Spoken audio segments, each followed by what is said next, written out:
Welcome back to the Price of Business. I'm your host, Kevin Price, talking to you about you and your business. It's your business to watch this presidential campaign closely, and there's always seemed to be a lot of news, and you get the impression that Donald Trump is the center of the political universe. And it's a bizarre world. I mean, when I just sit there and I hear this guy talk, and he sounds like a comic character, you know, a cartoon character, you know, and there's nothing about him that seems particularly savvy. I'm not particularly impressed by his billions. In fact, there's an interesting book that came out that said the guy started off with hundreds of millions thanks to Dad.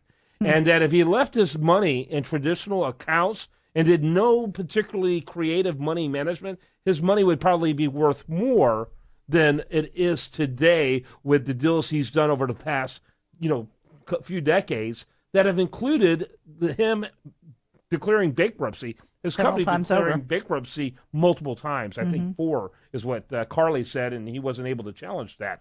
And so, he's nothing particularly smart about this guy, and yet he'll call her some, ugly boo-boo head or something today to come back at her for that. And I really did not like what Rand Paul, how he handled the whole deal. But his statement saying that his behavior was sophomoric, saying that Trump's behavior was like that of a middle schooler, I think that's what it reminds me of. That kind of talk, the big tall kid, and he's about 6'2", I think is what Trump is. Big tall kid who isn't particularly bright, and so he tries to bully other people. I mean, that's vintage Donald Trump, and it's like, I loved leaving high school and particularly middle school to get away from that kind of behavior. Yeah.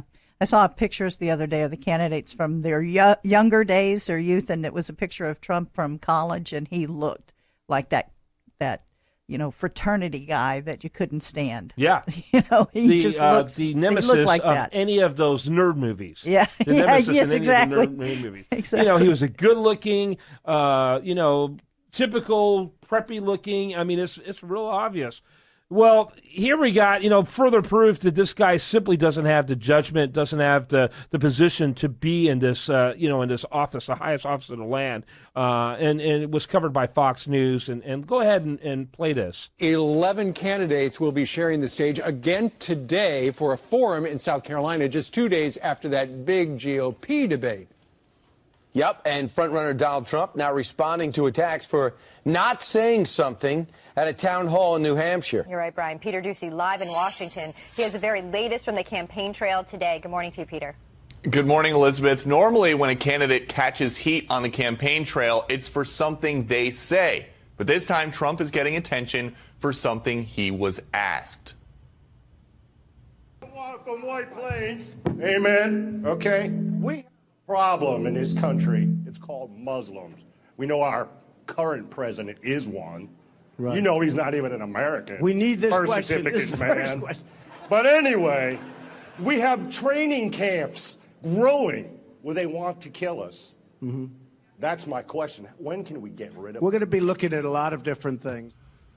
Hillary Clinton saw that, then tweeted, quote, Donald Trump not denouncing false statements about POTUS and hateful rhetoric about Muslims is disturbing and just plain wrong. Cut it out. But this morning, the Trump campaign is firing back, insisting the businessman was only talking about getting rid of terrorist training camps, not getting rid of Muslims. And they emailed this statement over. It says, quote, the media wants to make this issue about Obama. The bigger issue is that Obama is waging a war against Christians in this country.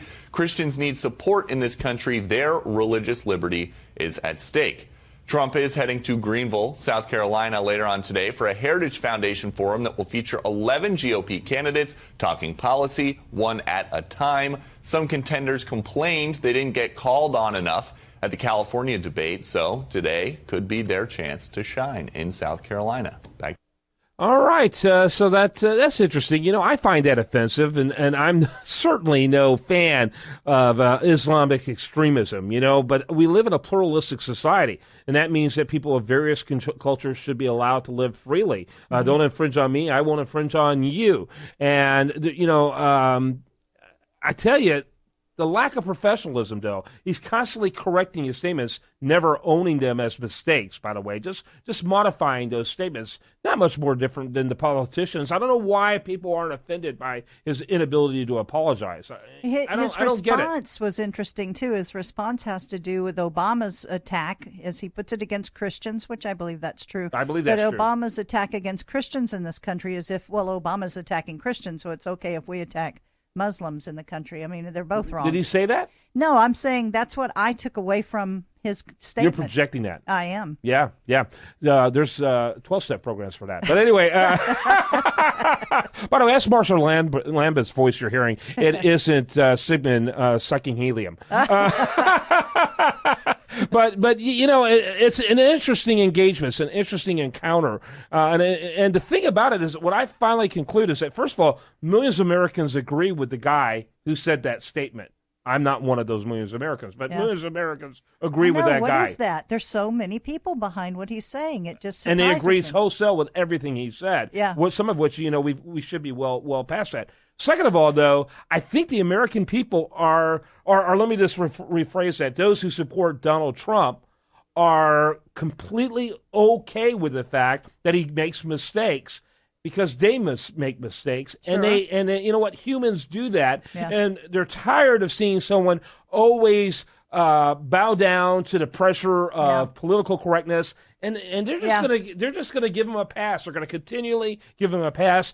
They said Ronald Reagan had Teflon. Yeah. This guy's developed something new. We got to come up with a new name for it. Something outer space. It's, NASA discovered it. I don't think this is going to have any consequence. And let me tell you, one of the upsides of him never apologizing is that they don't. You know, the belief was in the old days, if you apologize, you can go beyond. But the reality is that once you apologize, you've done a bad thing. They beat you up. You know, the media beat you up for that bad thing. You know, into eternity. And if you never apologize for it, you might as well give it up, because the guy owns it and is okay with it. Yeah. It's kind of an interesting tact, and it seems to work because, you know, they stop. And plus, part of it is that he goes to a new bizarre thing for them to focus on. He'll come up with something else offensive before you know it. Well, you know, and he's real. But, you know, the thing is, Obama's been real. Obama's been real all this time. We thought he was going to be one thing. He gets in office and he totally just goes right for his agenda, and he stays with it, and we don't like it. People are tired of it. They want something different. They don't want the Teflon guy. They don't want that man who stands up there or woman who stands up there and looks like, you know, a puppet so stiff they're not real. They want real, but he's scary. He is scary, but, you know, they like the fact he won't kowtow. Yeah, you know, yeah. And there's been too many politicians who have done just that. It'll be interesting to see what happens as we go along.